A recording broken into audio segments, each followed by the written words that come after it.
저는 이제 슬리밍고 그룹 바른자세 기업부설 연구소 책임연구원 조부건이라고 합니다. 반갑습니다.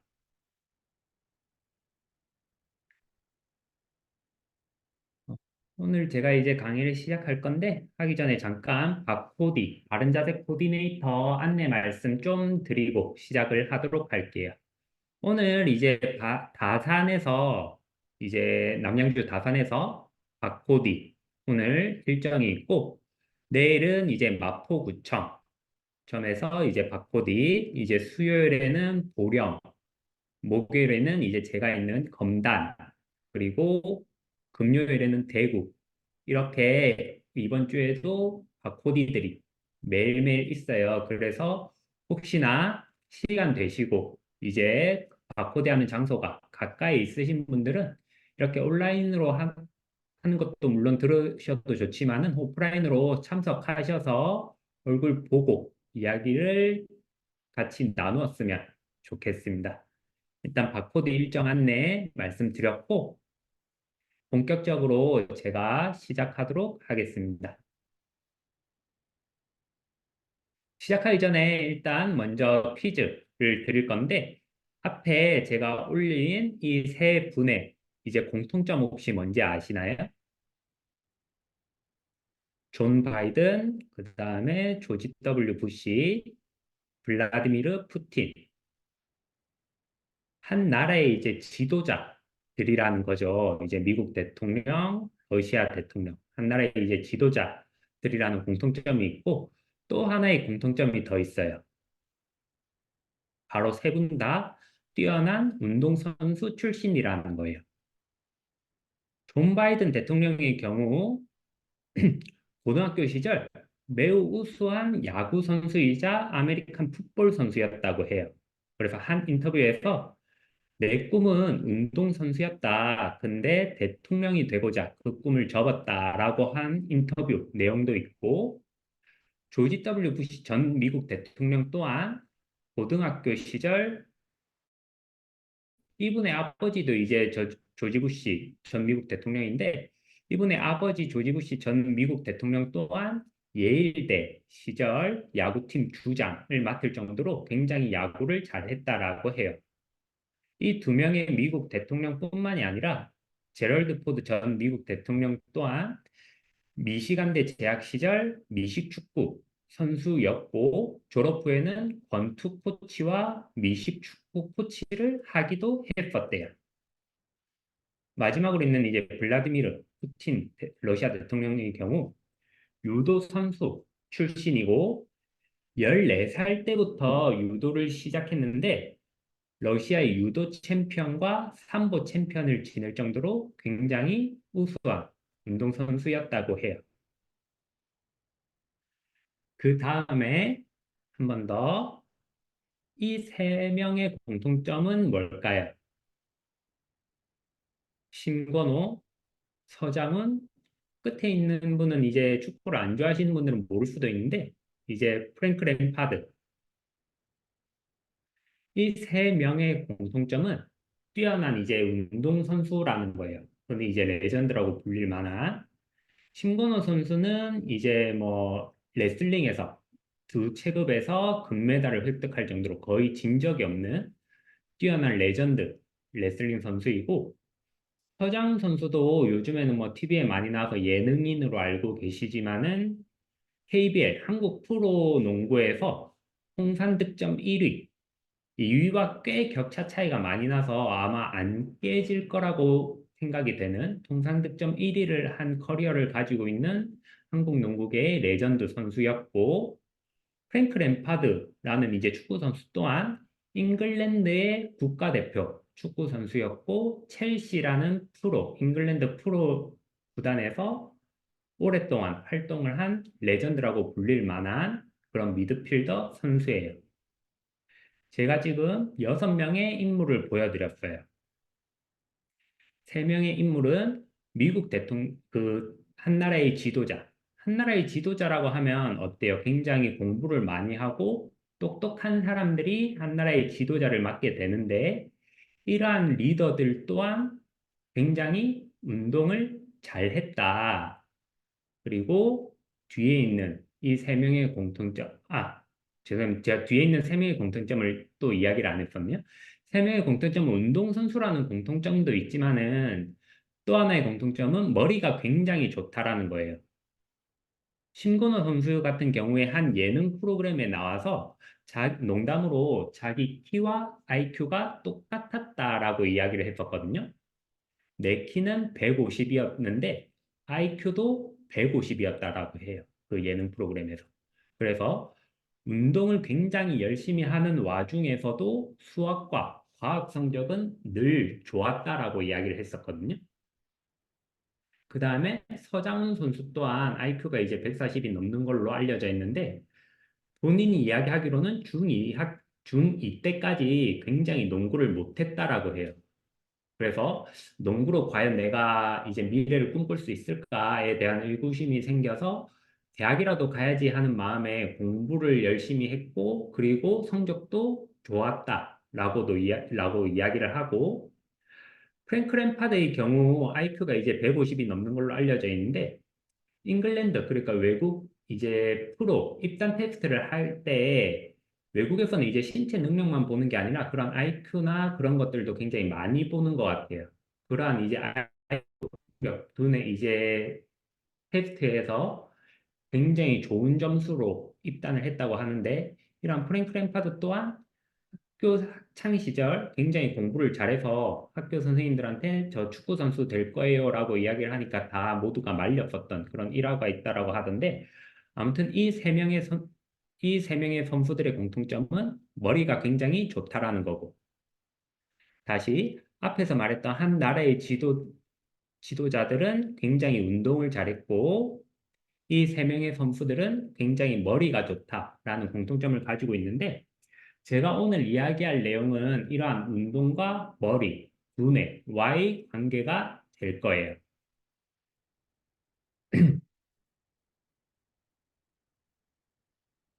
일단 외국의 경우 여기 웰컴 하버드 프레시맨이라고 되어 있는데 하버드대생 입학생들을 이제 환영하는 이러한 사진을 볼 수가 있는데 하버드 대학교에서는 신입생을 뽑을 때 네 가지 분야를 평가를 한다라고 해요.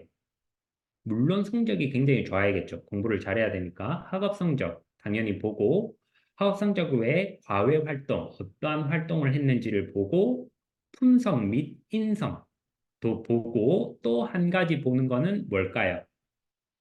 바로 운동 능력을 본다라고 해요. 특히 중고교 시절 스포츠 선수로 활동하면서 주장을 맡은 선수에게 굉장히 후한 점수를 준다라고 하는데 굉장히 재밌지 않나요? 하버드대가 뭐 체대도 아니고 운동 능력을 본다고 하는 게 리더 외국에서는 이제 단순히 학업 공부를 잘한다 못한다가 아니라 리더를 뽑는데 초점이 맞춰져 있는 것 같아요. 훌륭한 리더를 뽑기 위해서 무엇을 봐야 할 것이냐. 그리고 리더로서 갖춰야 할 기본을 스포츠를 통해서 습득을 했다라고 판단을 하는 거죠. 하버드대뿐만이 아니라 브라운대라든지 컬럼비아대, 코넬대, 예일대 이런 굉장히 유명한 좋다고 하는 대학들도 마찬가지예요. 운동 능력을 굉장히 많이 보는데 리더십과 협동심, 성실성, 사회성, 인내력 이러한 것들을 스포츠를 통해서 얻을 수 있다라는 것이 이 학교들의 공통된 인식인 거죠.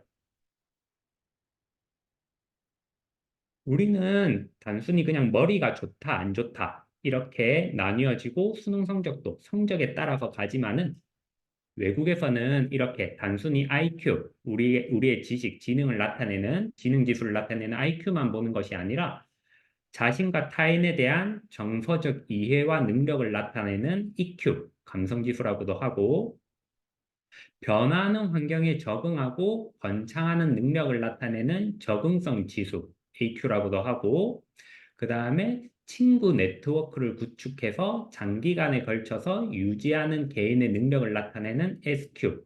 이러한 것들을 다 종합적으로 판단을 해요.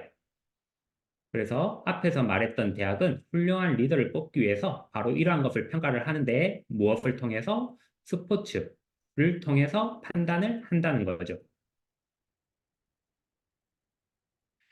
미국 스포츠계에서 존경받는 이제 존 우든이라고 하는 농구팀 감독님이 계신데 그분께서 성공 피라미드라는 이러한 15가지의 피라미드를 만들었어요. 15개 항목이 포함되어 있는 피라미드를 만들었는데 이것은 운동선수들이 성공에서 필요한 항목뿐만이 아니라 일반인들에게도 굉장히 유용하다고 해서 이제 다른 분야에서도 많이 인용이 되고 있는 이제 성공 피라미드인데 이 분께서 말씀하시기로는 성공의 조건이 굉장히 단순하다. 성공 또한 운동을 잘하기 위해서는 평소 생활부터 기본을 지켜야 한다라고 이분께서 강조를 하시면서 15개의 성공 피라미드에서 밑에 있는 두 계단, 9개의 블럭이 특히 더 중요하다라고 말씀을 하셨는데 근면성, 우정, 충성심, 협동심, 열정, 자제력, 기민함, 진취성, 집념, 이러한 것이 성공의 가장 중요한 요소다라고 말씀을 하셨어요. 이러한 요소들이 처음부터 이제 갖춰져 있는 사람들도 있겠지만, 운동을 통해서 이러한 것들도 갖춰질 수가 있겠죠. 계속 운동을 통해서 국면성을 배우게 될 거고, 협동심을 배우게 될 거고, 진취성을 배우게 될 거고, 이러한 것을 바탕으로 기술이 좋아지고, 사람의 자신감이 오르면서 내 자신감이 오르다 보니까 경쟁력 또한 강해지고, 실제로 이제 규칙적인 운동이 신체적 자기 개념에 미치는 영향이라는 논문에서 12주간 운동을 한 그룹과 그렇지 않은 그룹을 비교한 결과 운동을 한 그룹에서 자존감 향상이 눈에 띄었다고 밝혀졌어요. 스포츠 유능함과 근력, 지구력, 외모, 특히 외모라는 부분에서 신체적 자존감을 향상을 시키면서 결국 전체적인 자존감 상승까지 이어진다라고 분석을 하는 논문이 있었는데 이러한 걸로 보면은 운동으로 인해서 우리는 많은 것들을 얻을 수가 있다는 거죠. 그런데 요즘에 우리의 학생들을 보면 어때요? 제가 고등학교 다닐 때까지만 해도 이제 수능이 중요하다고 고3만 돼도 체육 시간에 다 자율학습하고 그랬었는데 요즘에도 애들한테 물어보니까 체육 시간에 뭐 나가서 노는 애들이 거의 없다라고 해요. 스포츠 사회학 관념에서 보면은 1960년대까지는 우리나라 국내에서도 공부와 스포츠가 따로 떨어지지 않고 같이 이제 잘 어우러졌었어요. 근데 1970년 그때 당시에 이제 프로 스포츠 구단들이 생겨나기 시작하면서 국가 주도의 스포츠 육성 정책이 시작되면서 운동선수 학생과 공부하는 학생이 갈리게 되었다라고 이야기를 하거든요. 특히 또 요즘에는 학구열로 인해서 학교 체육 시간도 줄어들어서 점점 학생들이 스포츠 할 시간을 잃어가죠. 그런데 뇌를 활성화시키고 발달시키는 데는 운동만 한 것이 없어요. 우리 신체의 각 부위는 뇌와 긴밀하게 연결이 되어 있는데 신체의 움직임에 따라서 뇌의 각 부위가 긴밀하게 연결되어지고 활성화가 돼요. 뇌를 활성화시킨다는 것은 뇌를 통해서 나타나는 신체, 정서, 생각이라는 부분도 움직임을 통해서 활성화시킬 수 있다라는 의미가 되거든요. 우리는 특정 뇌 부위가 문제가 생기면 사람의 신체적 움직임도 문제가 생기는 여러 가지 예를 보게 돼요. 뇌경색이나 뇌졸중 같은 경우, 보행에 장애가 오게 되죠. 그리고 운동에 장애가 오게 되고. 운동을 통해서 신체가 건강해지는 것은 물론이고, 뇌를 발달시켜서 기억과 학습 및 판단력이 굉장히 좋아져요. 예전에 제가 어렸을 때는 이제 고등학교 때는 엉덩이 싸움이다라고 하면서 열- 조금 어렸을 때 열심히 운동을 해서 체력을 키워놔야 한다라고 이야기를 많이 했었는데 제가 개인적으로 생각하기로는 운동은 체력을 키우기 위해서 하는 게 아니라 뇌력을 키우기 위해서 하는 거라고 생각해요. 아이들의 경우에. 운동이라는 움직임은 뇌에 엄청나게 고난이도의 역할을 수행하게 하는데 감각을 인지하고 통합하고 판단하고 복잡한 상황과 신체 조건을 조율하는 복잡함이 완벽하게 이루어지는 단계여야 한다는 거죠. 제가 앞에서 뇌졸중을 예를 들었는데 술을 마셨을 때 우리는 어때요? 이제 술 마시면 이렇게 개 된다라고 하는데 저도 몇 번 이제 개와 친구가 됐던 적이 있는 것 같은데 아무튼 술을 마시게 되면은 뇌가 알코올로 손상을 입은 상황에서 우리의 걸음걸이는 비틀거리게 되죠. 다시 말하면 움직임이 잘 이루어지지 않는다라는 거죠. 왜? 뇌가 망가져서. 뇌가 정교하게 발달해야 했던 이유는 이거예요. 움직임을 잘 만들기 위해서. 멍게를 예로 들면 이거 다 먹는 멍게 아시죠? 수정된 멍게는 처음에 뇌를 가지고 있다라고 하거든요. 그런데 정착할 곳을 찾게 되면 이 뇌를 먹어치워서 영양분으로 사용한다라고 해요. 왜? 불필요하니까. 필요가 없다는 거죠. 반사적인 움직임은 물론 움직임을 위해서 주의, 지각, 정서, 동기, 상상 뭐 이러한 것들 복잡한 뇌 기능을 즉각적으로 수행할 수 있어야 하는데 이러한 이러한 수행이 필요가 없으니까 뇌를 먹어치워서 없애버리는 거죠.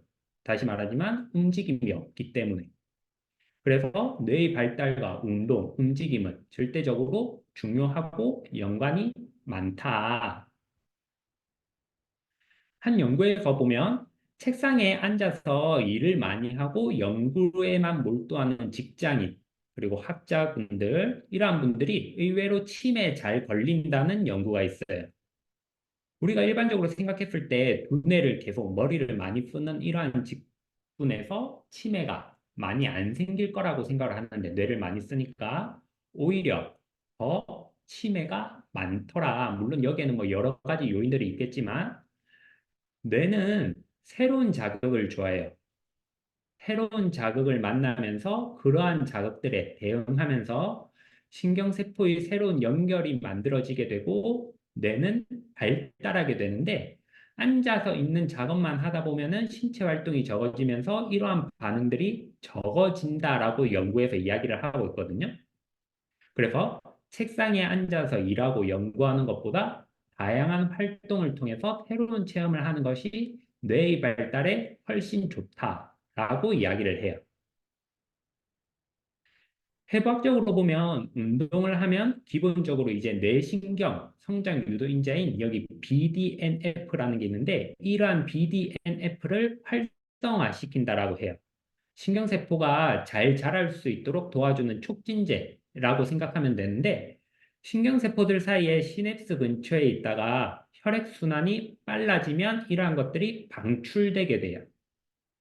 뇌신경이 발달하고 건강하게 됨으로써 학습과 인지적으로 굉장히 큰 효과를 발휘하게 되겠죠.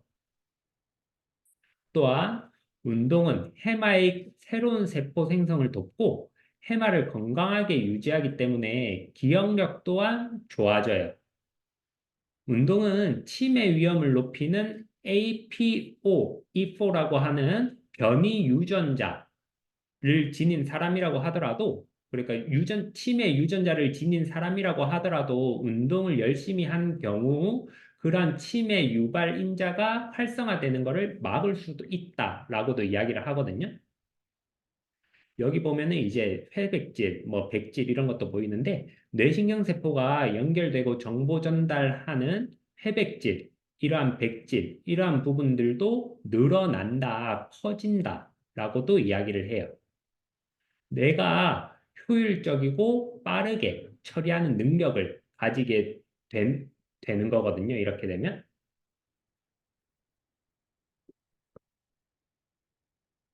또한 혈류량적인 측면에서 봐도 운동은 뇌 속의 혈류량을 증가시키게 돼요. 운동을 하고 뇌혈관을 관찰하다 보면 세밀하고 뚜렷하게 이제 관찰되고 혈액의 양이 늘어나게 되면서 뇌의 기능이 좋아지기 때문에 호르몬적으로도 좋아지게 돼요. 예를 들어서 침착, 침착성을 높이고 충동성을 낮춰서 우울증 치료제를 복용하는 효과까지 있다라고 이야기를 하거든요. 그리고 행복감을 느끼는 세로토닌 뿐만이 아니라 활력, 동기부여, 행동 조절에 관여하는 도파민 또한 증가시키게 돼요. 이러한 여러 가지 운동으로 인해서 두뇌에 좋은 장점 등을 가지고 오더라. 그리고 그러면 어느 정도 내가 운동을 해야지 두뇌에 좋은 영향을 미칠 거냐 하는 연구도 있는데 이러한 연구는 이제 스웨덴에서 이제 운동이 학습 능력에 미치는 영향을 연구한 논문 13가지를 이제 분석한 결과 젊은 성인 남성은 성인 젊은 성인은 2분에서 1시간 사이에 유산소 운동을 하면 학습 능력과 기억력이 증가하는 것으로 나타났다라고 해요. 2분에서 1시간 꽤 간격 차이가 크죠. 이렇게 간격 차이가 큰 이유는 강도 때문에 그래요. 중등도 이상의 운동은 단 2분만 해도 기억력, 문제 해결 능력, 집중력, 언어 능력이 향상되는 것으로 나타났다라고 해요. 제가 전에도 한번 이야기를 했었어요. 중등도의 강도. 중등도의 강도라는 것은 이제 만약에 옆 사람하고 같이 갈 때 아니면 혼자 이야기를 하면서 갈 때 내가 충분히 이렇게 이야기를 하면서 운동을 할 수 있는 거는 저강도예요. 그런데 제가 이렇게 이야기하는 와중에 숨을 헐떡이면서 이야기하는 정도. 그게 이제 중등도 강도라고 보시면 되거든요. 그러한 중등도의 운동에서 2분만 하더라도 그러한 긍정적인 효과가 나타나더라. 그러면 이렇게 짧게 하는 운동이 최대 몇 시간 동안 지속이 되느냐를 봤을 때 2시간 정도 학습 능력 향상이 나타나는 것으로 확인이 돼요. 그러니까 틈틈이 우리가 학생들 같은 경우에도 마찬가지겠죠. 공부를 하다가 틈틈이 좀 움직임을 주고 스쿼트, 뭐 버피 테스트와 같은 강도 있는 운동을 하게 되면 뇌가 활발해지면서 공부도 더 잘하게 된다는 말이겠죠. 집중력도 좋아지고. 이렇게 제가 공부를 하게 되면 어떠한 좋은 점이 있는지를 계속 말씀을 드리고 있는데 예전에 이제 그런 말이 있었어요. 머리가 나쁘면 이제 운동이라도 해라. 그런데 그 말이 제가 이렇게 설명하면서 들어보면은 좀 맞는 말인 것 같긴 해요. 왜? 공부를 못하기 때문에 운동을 해서 뇌력을 키워서 공부를 잘하게끔 만들어줘야 하니까. 자, 여러분들도 운동을 한번 해볼 건데, 자, 허리를 펴고, 턱 당기고, 가슴을 한번 펴보세요. 이러한 자세가 어떤 자세예요? 바른 자세죠. 저는 저번에 제가 설명을 할 때 운동에 대한 개념을 설명을 드리면서 어떠한 목적을 가지고 반복적으로 하는 신체 활동이 큰 범위에서 다 운동의 개념으로 들어간다라고 말씀을 드렸어요. 그러면 여러분들도 공부를 잘하기 위해서 공부를 잘한다는 말이 여기 보면은 이제 턱을 당기고 가슴 펴기를 실시했을 때 뇌의 산소량이 약 1.2배 증가하는 모습을 보게 되죠. 그래프상에서. 뇌가 영양분으로 쓰는 거는 세 가지예요. 탄수화물, 산소, 물. 그래서 산소의 양이 올라간다는 말은 그만큼 뇌의 기능을 많이 쓴다라고 하는 말이죠. 다시 앞에서 제가 했던 말 반복하면 머리가 좋아지기 위해 두뇌 기능을 활성화시키기 위해서 턱 당기고 허리 펴고 가슴 피는 이러한 움직임을 하면 우리는 운동을 하고 있는 거다. 운동할 시간이 없으신 분들은 이렇게 자세를 바로 하는 습관, 운동을 하시면서 뇌의 기능을 살리셨으면 좋겠어요. 연구에서도 자세가 바른 아이가 공부도 잘한다라고 하는 연구도 있거든요. 이거는 이제 샌프란시스코에서 이제 연구팀이 이제 만든 건데 수학 성취도, 그래 수학 싫어하시는 분들 많잖아요. 수포자들 많은데 수학 능력에서 바른 자세를 한 그룹, 바른 자세를 한 아이들의 그룹과 나쁜 자세를 한 그룹의 아이들을 비교를 했을 때 수학에 대한 성취도가 약 60% 정도 향상이 되었다라고 하거든요. 실제로 공부도 자세를 바르게 하면 더 잘하게 돼요. 아이들에게 바른 자세를 중요시하게 이야기해야 될 이유가 있겠죠. 뇌를 잘 쓰기 위해서, 그리고 공부를 잘하기 위해서. 운동과 바른 자세로 인해 뇌는 변화할 수가 있어요. 이걸 이제 뇌 가소성이라고 하는데, 건강하고 똑똑한 뇌를 만들기 위해서 운동과 바른 자세를 실천하는 한 주가 되었으면 좋겠습니다. 저는 오늘 여기까지 하도록 하겠습니다. 감사합니다. 자, 오늘도 굉장히 유익한 바른 자세 그리고 운동과 뇌의 상관관계에 대해서 말씀해 주신 조부건 우리 마스터님께 큰 박수 한번 부탁드리겠습니다. 자, 채팅으로 또 여러분들이 느끼신 감동을 같이 좀 전해 주시면 좋을 것 같습니다. 예, 감사합니다. 댓글들 계속 달아주고 계시네요. 자료를 준비를 하고.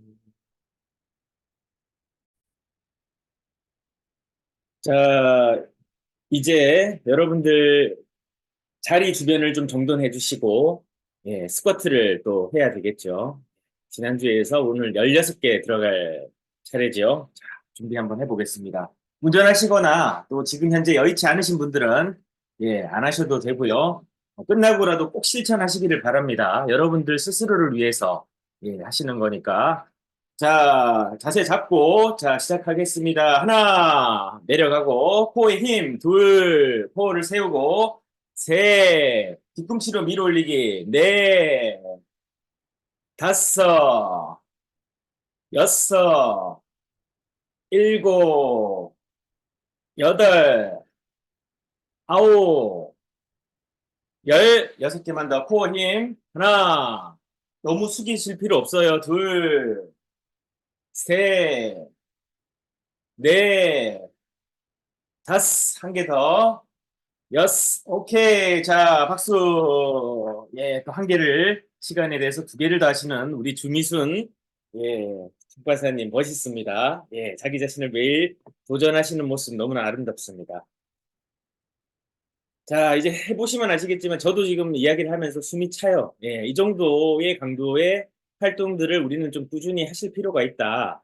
그래서 하시게 되면 몸도 건강해지지만 방금 말씀드렸던 대로 뇌에 가는 산소량이 1.2배가 더 올라간다라고 하죠.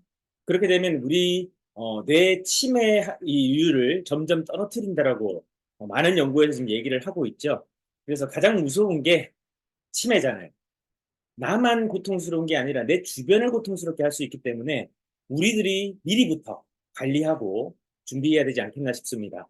자, 방금 조보건 마스터님의 이런 오프라인에서 이런 명강의를 좀 우리가 들어봐야 되지 않겠습니까? 그래서 전국의 13개 지역에서 개최가 되고 있는데 일정 참조하셔서 여러분들의 시간을 한번 오프라인에서도 가져보시면 좋을 것 같고요. 굉장히 유익하실 겁니다. 그 다음은 이번 달에 창업 설명회, 무슬링고 그룹의 비전 창업 설명회 일정입니다. 여섯 회의 창업 설명회가 있고요. 대구는 12일에 했었는데 앙코르라고 해서 한 번 더 요청을 해서 25일 목요일에 대구 영남 지역에서 대구에서 저희 직영점에서 진행을 하게 됩니다. 그래서 일정을 참조하셔가지고 우리 슬리밍고 그룹의 이 이야기가 참 너무 좋다. 그리고 내가 지금 앞으로 미래를 좀 준비를 하고 있는데 이 일을 창업이든 창직이든 아니면 전문 강사든 내가 슬리밍고와 함께 뭔가 세상을 좀 변화시키고 싶다. 이런 생각이 드시는 분들은 적극적으로 오셔서 상담 받아보시고 또 참여해 보시면 좋을 것 같습니다. 그러면 337제 프로젝트 66일 미쳐라. 바르게 건강하고 바르게 잘 살자. 74일차 시작하도록 하겠습니다. 성공하는 자기경영, 벌써 55번째 시간이네요. 자, 오늘 우리 울산 남구점을 보니까, 예, 우리 굉장히 젊은, 친구가 한 명 왔습니다. 예, 가장 영한 우리 슬리밍거스 같은데, 우리 지금 출첵하고 계신 건가요? 출첵 참여하시는 거예요? 아니면 엄마 따라온 거예요? 출첵? 예, 오늘 특별히 왔는데 또 제가 빈손으로 돌려보내면 안 되겠죠. 저희 슬리밍거스의 모자 있죠, 모자. 예, 제가 딱 하나 지금 가지고 있는데, 예, 그 모자 제가, 예, 꼭 챙겨드리도록 하겠습니다. 예, 잘 왔고요. 예, 좋습니다. 오늘은 또 다산 선생님의 하루 공부 인력을 좀 가지고 왔는데, 오늘 한번 같은 내용을 살펴보겠습니다. 먼저 오늘은 아래에 있는 다산 선생님이 묵상하셨던 관자의 내용을 먼저 읽어보겠습니다. 아침 저녁으로 배우고 익혀야 하며 삼가고 공경하는 태도를 지녀야 한다. 이러한 마음가짐을 유지하면서 나태해지지 않는 것을 배움이라 한다. 자, 지금 우리가 살고 있는 이 시대는 정말 신문물들이 난무하고 있죠. 그래서 우리의 삶이 대부분 편리해졌습니다. 예전에는 이런 조명도 없었고, 호롱불에서 촛불을 켜놓고, 그렇게 주경야독했었던 우리 어른들, 선배님들이 계셨죠. 근데 지금은 어디서든 우리가 편리하게 라이트를 켤 수 있고, 또 보시게 되면 뭐 이런, 뭐죠? 이런 스탠드라든지 밤낮 없이 우리가 켤 수 있기 때문에 언제 어디서든 우리는 배움을 할 수 있죠. 또 스마트폰도 있기 때문에 책을 대체할 수 있는 컨텐츠들이 굉장히 많습니다. 근데 이 시대에 이분들이 얼마만큼 최선을 다해서 이렇게 배우고 학습했는지에 대해서 우리는 이 문장을 통해서 다시 살펴보게 되는데, 다산 선생님이 이 문장을 읽고 느낀 점을 우리에게 이렇게 오늘 전달을 하는 겁니다. 공부란 높은 이상을 누구나 접하는 흔한 일상에 겹치는 고된 과정이다. 자, 이 문장을 읽으면서 저는 이런 생각을 한번 해봤습니다. 그렇게 박학다식하고 조선이 낳은 최대의 어떻게 보면 다빈치와도 같은 그런 조선의 르네상스를 태동했던 정조대왕의 총애를 받았던 이 다산 정약용 선생님이 본인도 그렇게 공부를 하는 것이 고된 과정이다라는 것에서 오늘 저와 여러분들에게 굉장히 의미가 있지 않느냐는 생각을 합니다. 아, 저 사람은 원래 천재니까. 저 사람은 뭐 가문 자체가 다 천재였잖아. 형부터 모든 사람들이 다 천재로 소리를 들었던 사람들인데 라고 생각할 수 있겠지만 우리는 그 부분에 대해서 결과만 봤을 때 그렇게 생각하기 쉽다라는 거죠. 그도 고뇌했고 그도 하기 싫었고 그도 힘들었다라는 것을 우리는 이 문장을 통해서 다시 살펴보는 겁니다. 여기에서 저는 참 중요하게 오늘 와닿았던 것이 공부를 하는 그 과정을 부정하자라는 게 아니에요. 다 힘듭니다. 다 어렵고 다 피하고 싶죠. 그러나 그럼에도 불구하고 그 일을 했다라는 것은 그들에게 있어서 그 마음가짐을 유지하고 나태해지지 않도록 그런 배움에 대한 공경의 태도, 또 익혀야 하고 하지 않아야 될 것들을 하지 않는 그 태도가 저는 굉장히 그냥 눈으로 그려져요, 이 문장에서. 그래서 좀 더 애절함이 느껴지지 않나. 그래서 우리가 오늘도 뭔가 작은 것들을 나누고 알고 있는 일상의 내용들을 접하지만 거기에서 우리가 뭔가 높은 이상을 추구해 나간다라는 거, 그게 굉장히 중요하다라는 생각을 하고요. 오늘은 러시아의 대문호 돌스토이의 문장입니다. 모든 사람이 세상을 바꾸겠다고 생각하지만 어느 누구도 자기 자신을 바꿀 생각은 하지 않는다. 많은 사람들이 세상을 바꾼다라고 하지만 이건 정말 어떻게 보면 우리들이 오늘도 적용해야 되는 얘기죠. 그래서 자기 경영에서 제일 중요한 건 남을 경영하는 게 아니다. 나 스스로를 바꿔 나가고 발전시켜 나가는 그 시간에 얼마만큼 공정하고 공경하고 거기에 따라서 내가 내 자신에 대한 가치와 의미를 부여하느냐에 따라서 내 삶의 질과 내 삶의 수준과 내 삶의 방향성이 달라질 수 있다. 그래서 우리부터 바꾸자라는 얘기를 하고 있고, 우리 33 출첵 프로젝트에서 가장 강조하는 것이 바로 이 부분이죠. 우리들 스스로를 변화시키고 경영하자라는 것입니다. 그런 관점에서 우리가 이제 우리 삶의 영역에서 여러 영역이 있겠지만 돈이라고 하는 것은 어떻게 보면 굉장히 중요하죠. 현대사회에서 이 돈을 어떻게 우리가 관리하느냐에 따라서 우리의 삶의 방향과 선택의 질이 달라진다는 거죠. 자, 계속해서 지난 시간에 이어가겠습니다. 세 개의 통장을 우리가 준비를 해보자라고 했죠. 그래서 세 개의 통장은 각각 다른 금융사의 은행 통장을 마련하셔도 되고, 그게 아니라면 그게 번거롭다면 그냥 한 은행에서 세 개의 계좌를 만드시는 방법이 있습니다. 그러나 제가 계속 말씀드렸던 것이 한 금융사마다 예금자 보호법상 5천만 원 한도 내에서 우리가 관리를 해야 되기 때문에 가장 좋은 방법은 은행을 분산하는 것이 좋죠. 모 A라는 은행에만 계좌 3개를 만들어 놓는다면 예금자 보호법상 3개의 계좌임에도 불구하고 5천만 원까지 밖에 보호를 못 받는다라는 거예요. 그게 중요한 팩트입니다. 그래서 각 금융사별로 은행을 구분 지어 놓으면 관리도 용이해요. 어떤 은행은 마스터 계좌, 어떤 은행의 계좌는 월간 지출 소비 계좌, 또 어떤 은행의 통장은 정기적으로 지출하는 계좌. 이 부분에 대해서는 제가 살펴드릴 테니 이렇게 구분하는 것부터 우리가 한번 해보자 했는데, 제가 이 말씀을 드린 게 아마 33 출첵의 초반이었고 최근에 참여하시는 분들 같은 경우에는 아마 토요일 날 처음 들으셨을 거예요. 그렇기 때문에 오늘 월요일인데 시간 나실 때 이번 주 중에 빠른 시일 내로 수요일 전으로 계좌를 3개를 만드시면 여러분들이 이 시간을 같이 활용하시고 실천하시는 데 많이 도움이 되실 거라 생각합니다. 더 좋은 것은 이미 계좌가 있는 분들은 그걸 활용하셔도 무방하다라는 거죠. 이게 중요합니다. 가장 중요한 건 실천이에요. 자, 계속 달리겠습니다. 첫 번째, 빨간색 계좌였죠? 마스터 계좌. 이 마스터 계좌의 역할은 모든 수입의 100%가 이 계좌에 입금되도록 하는 거예요. 이게 시스템이 돼야 됩니다. 그래서 여러분들이 정한 그 은행의 통장 A는 마스터 계좌라고 이름을 붙이고 역할을 부여하시는 거예요. 그래서 이 통장은 뭐다? 내가 벌어들이는 모든 수입이 이 통장으로 들어오게 만드는 거예요. 그래서 한 통로로 모든 돈이 모이도록 하는 거. 그래서 한 통에 모든 물을 담는 댐처럼 여기에 모든 돈이 쌓이게 되고 어디로 어떻게 돈이 흘러가는지도 자금 흐름을 여러분들이 체크하시는데 굉장히 유익해지실 겁니다.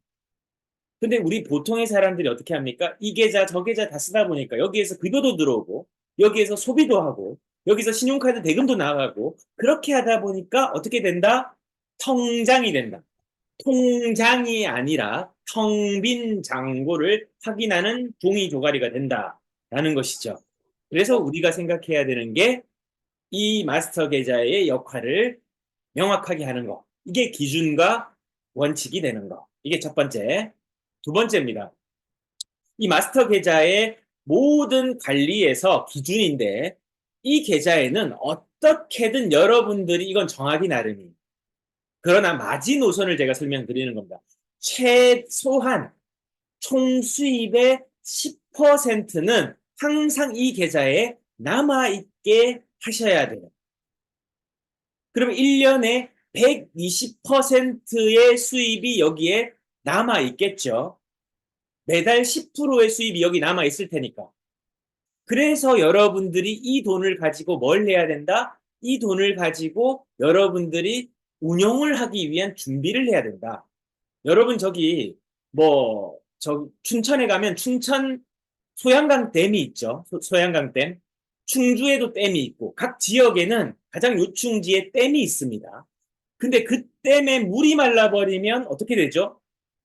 농사도 지을 수 없고 산업도 운영할 수가 없을 겁니다. 댐의 목적은 산업이나 농업용수로서 쓰기 위한 예비 이 물 에너지, 수자원 에너지잖아요. 근데 그 수자원을 내가 제대로 관리하지 못하면 거기와 이어져 있는 인근 지역의 농업과 산업의 기반이 흔들린다는 얘기예요. 무슨 얘기냐? 내가 지금 매달 수입을 벌고 있는데, 경제활동을 통해서 수입을 벌어들이고 있는데, 내가 그 수입의 모든 돈을 다 써버린다면 결코 그 통장에는 돈이 남아있을 수가 없죠. 그럼 돈이 남아있지 않기 때문에 내가 일어나는 앞으로 운영해야 될 여러 가지 타 소비 활동이나 경제 활동을 할 때 있어서 재원이 없다라는 얘기예요. 물이 없다라는 얘기입니다. 농사를 지어야 되는데 물이 없으니까 어떻게 되죠? 농사를 지을 수가 없죠. 그리고 물뿐만 아닙니다. 농사를 짓는데 씨를 뿌려서 어떻게 합니까? 가꾸고 가꿔서 결국 성장을 시키고 거기에서 열매가 일어나면 어떻게 해야 됩니까? 그 열매를 내가 다 먹어버리면 다음 해에 그 열매의 맛을 그리고 그 열매 수확을 할 수가 없겠죠. 그래서 한 10% 정도는 어떻게 합니까? 다시 묻어두거나 까치들이나 동물들이 먹을 수 있게끔 어떻게 하죠? 남겨두는 거죠. 그렇게 하는 걸 씨감자라고 얘기하지 않습니까? 그래서 씨감자가 있어야 다음 해에 감자 농사를 지을 수가 있거든요. 사과도 마찬가지고 뭐 쌀농사도 마찬가지고 다 마찬가지라고 해요. 자, 그런데 그렇게 남아 있는 것들이 없으면 어떻게 될까요? 파산밖에 답이 없는 겁니다. 그래서 모든 수입의 최소한 10%인데 이것도 여러분들에게 마지노선이라고 말씀드렸어요. 10%뿐만 아니라 20% 하는 사람도 있고 어떤 사람은 50% 하는 사람도 있고 어떤 사람은 80% 하는 사람도 있어요. 그렇게 하기 위해서는 어떻게 해야 될까요? 첫 번째 해야 되는 건 나에게 불필요한 지출을 줄이는 게 첫 번째겠죠. 이게 영순이에요. 두 번째는 수입을 늘리는 방법이에요. 그래서 첫 번째 내가 지금 수입을 늘릴 수 없는 상황이면 지출을 줄여서 수입이 들어왔을 때 10%를 남겨두는 방법이 있겠죠. 이건 꽤나 고통스러운 과정입니다. 꽤나 힘겨운 과정일 겁니다. 내가 기존에 사용하고 소비하던 소비의 규모가 있어요. 근데 이 규모를 당장에 줄이려고 하면 굉장히 힘이 듭니다. 이건 마치 내가 일정한 체중을 가지고 있는데 이 체중을 감량한다라고 하는 그 다이어트를 하는 것과 동일해요. 이걸 금융 다이어트라고 불러요. 내 마스터 계좌에 들어온 수입을 남겨두려고 하면 뭘 해야 된다? 금융 다이어트를 처음으로 먼저 해야 돼. 왜냐하면 지금 당장에 수입이 늘어날 재간은 없잖아요. 그렇다면 당장에 할 수 있는 건 내 수입과 지출을 분석해서 수입의 변동이 없다면 지출을 체크해서 불필요하게 나가고 있는 것들은 어떻게 해야 된다? 줄여야 된다. 그게 첫 번째이고 그걸 줄여야만 수입에서 10%를 마스터 통장에 남길 수 있는 재원이 마련이 되죠.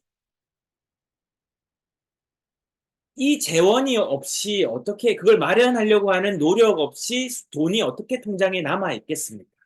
그래서 소비를 줄이는 건 꽤나 고통스럽다.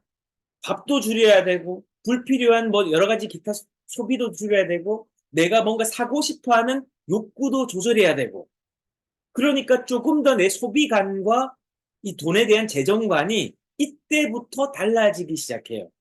처음으로 내가 돈을 이렇게 많이 쓰고 있고 내가 알지도 못하고 쓰고 있는 자동이체 되는 소비들이 왜 이렇게 많았나 이런 관점을 알게 되는 거죠. 이걸 메타인지라고 부르는 겁니다. 금융 메타인지예요.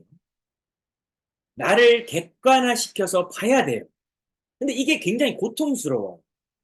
이때 소비 지출을 보시다 보면요. 그 다음 해야 되는 것은 부채를 체크하는 겁니다. 즉, 내가 얼마만큼의 지금 빚을 지고 있는지를 체크하셔야 된다는 얘기예요. 또 빚이 있으면 마스터 계좌에 돈이 남겨질래야 남겨질 수가 없죠. 사과 농사를 지어서 다 먹고 팔고 해서 5개가 지금 집에 남아 있는데 이 5개는 내가 다음 농사를 위해서 씨앗을 가지고 또 농사 준비를 해야 되는 돈인데 작년에 생각을 해보니까 옆집에 또리 엄마한테 사과를 5개를 빚진 거예요. 그럼 어떻게 해야 됩니까? 올해 주기로 약속을 했어. 그럼 줘야 되잖아요. 그죠? 근데 어떻게 될까요? 이 5개를 내가 안 갚으면 신용을 잃게 돼요. 현대 사회에서 가장 중요한 게 신용이죠. 사람과의 약속이고, 기관과의 약속이고, 어떤 대상과의 약속이에요. 근데 이걸 너무 가볍게 사람들이 생각을 해버리더라는 거죠. 신용이 없으니까 결국 잔고도 없더라라는 겁니다. 나중에는요, 내가 진짜 굶어 죽을 것 같아서 돈을 누군가에게 빌려야 되는데, 그때 이 신용이라는 힘이 크게 작용하는데, 이게 없으면 어떻게 돼요? 누구도 나를 도와주지 않는다는 얘기. 그래서 평소에 작은 일들부터 약속을 지키고 신용을 철저히 지키는 것을 삶에 어떻게 보면 이정표로 삼아야 돼요. 최우선순위가 돼야 돼요. 신용관리, 현대사회에서 가장 중요한 능력이죠. 그래서 정주영 회장이 그렇게 열심히 해서 종잣돈을 가지고 첫 사업을 떴는데 불이 나가지고 다 전손해 버렸어요. 이 사람이 지금 남겨진 건 아무것도 없었어요.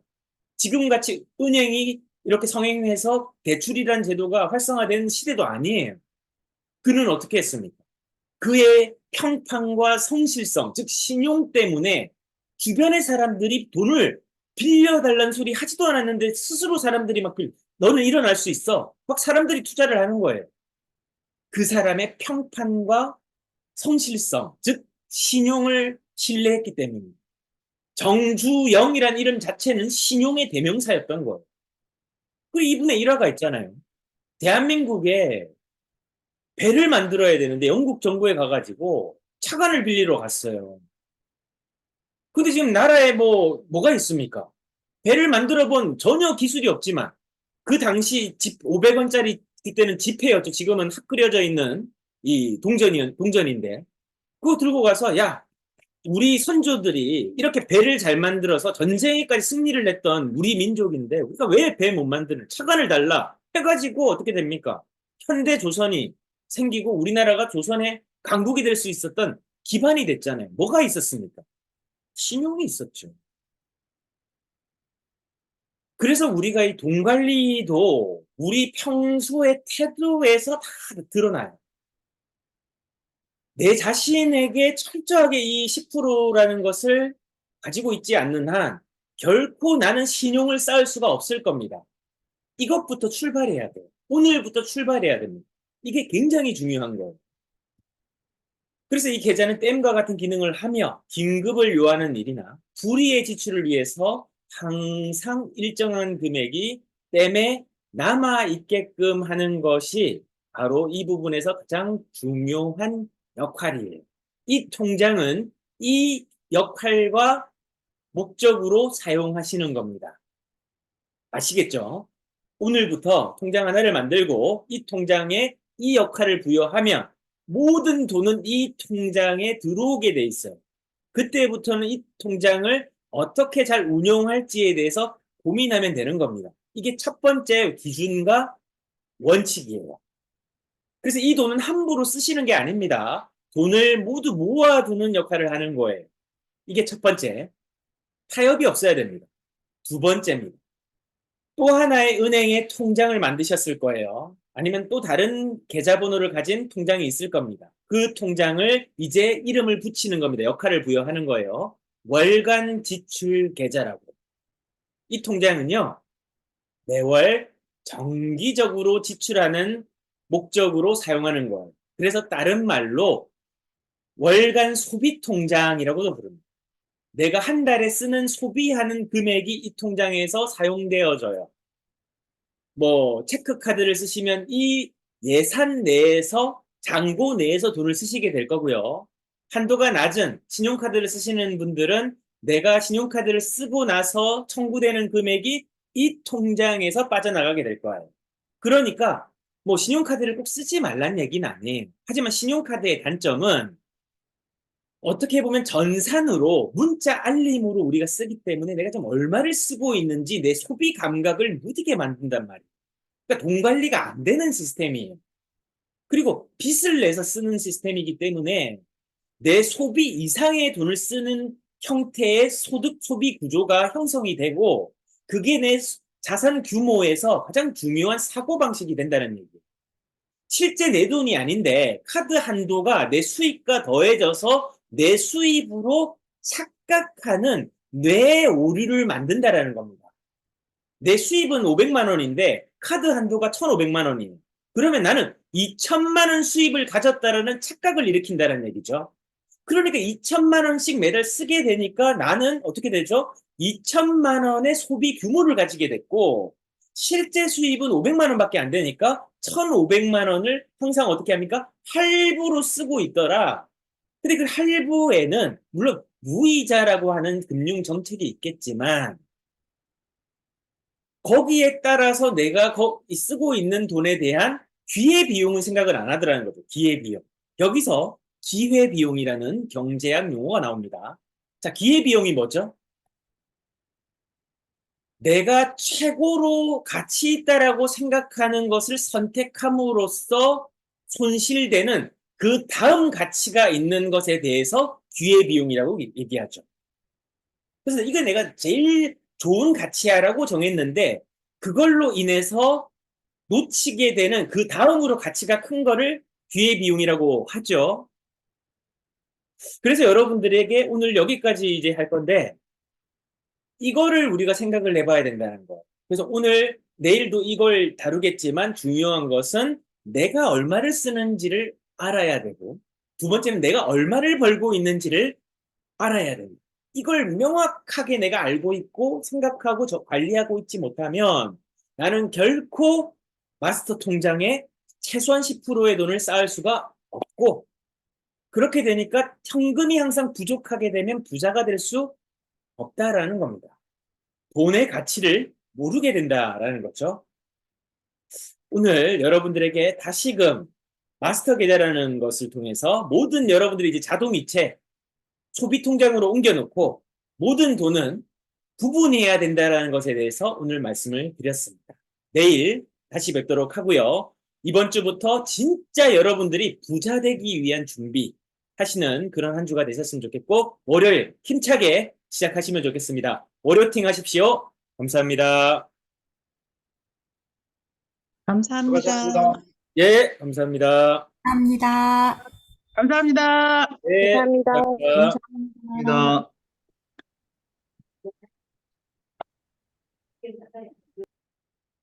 자, 종료할게요.